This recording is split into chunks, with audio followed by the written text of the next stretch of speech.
తెలంగాణ రాష్ట్రంలో మనం అనేక రంగాలు మాట్లాడుకున్నాం. టోల్ గేట్లు ఎవరి, ఐటీ ఇండస్ట్రీలు ఎవరి, హాస్పిటల్ ఎవరి, ఇంజనీరింగ్ కాలేజీలు ఎవరి, ఫార్మా కాలేజీలు ఎవరి, మెడికల్ కాలేజీలు ఎవరి, మొత్తం సినిమా రంగం ఎవరిది, ఫిలిం సిటీలు ఎవరి. ఇప్పుడు రామోజీ ఫిలిం సిటీ, పద్మాలయ, ఆ తర్వాత అన్నపూర్ణ, రామానాయుడు ఎవరి ఇవన్నీ. ఒక్క బీసీ1 స్టూడియో లేదు, ఒక్క బీసీ1 టీవీ ఛానల్ లేదు, ఒక్క బీసీ1 న్యూస్ పేపర్ లేదు, ఒక్క బీసీ1 ఏదీ లేదు. ఇక ఈడ గమనించాల్సిన విషయం ఏంటంటే, ఇప్పుడు ప్రతిరోజు తెలంగాణ రాష్ట్రంలో ఎన్ని కోడిగుడ్లు తింటారు అనేది లెక్క. తెలంగాణ రాష్ట్రంలో రోజుకు ఎన్ని కోడిగుడ్లు అమ్ముడు పోతున్నాయి, తింటున్నారు. కోడిగుడ్లు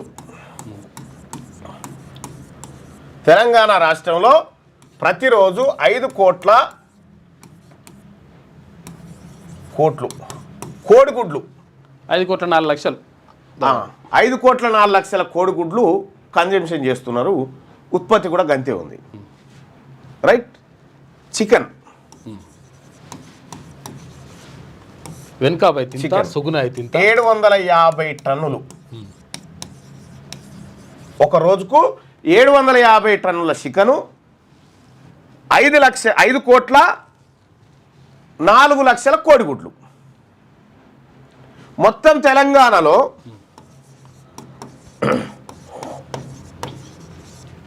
పౌల్ట్రీ ఇండస్ట్రీ వ్యాపారం ఏడాదికి 44,000 కోట్లు. తెలంగాణ రాష్ట్రంలో పౌల్ట్రీ వ్యాపారం 44,000 కోట్లు. తెలంగాణ రాష్ట్రంలో బాగా వినండి, ఇది వ్యవసాయ అనుబంధ రంగం అవుతుంది.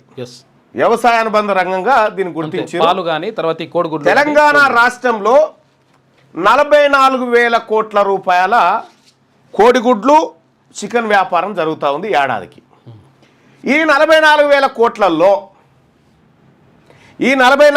కోట్లల్లో వాళ్ళ సార్లది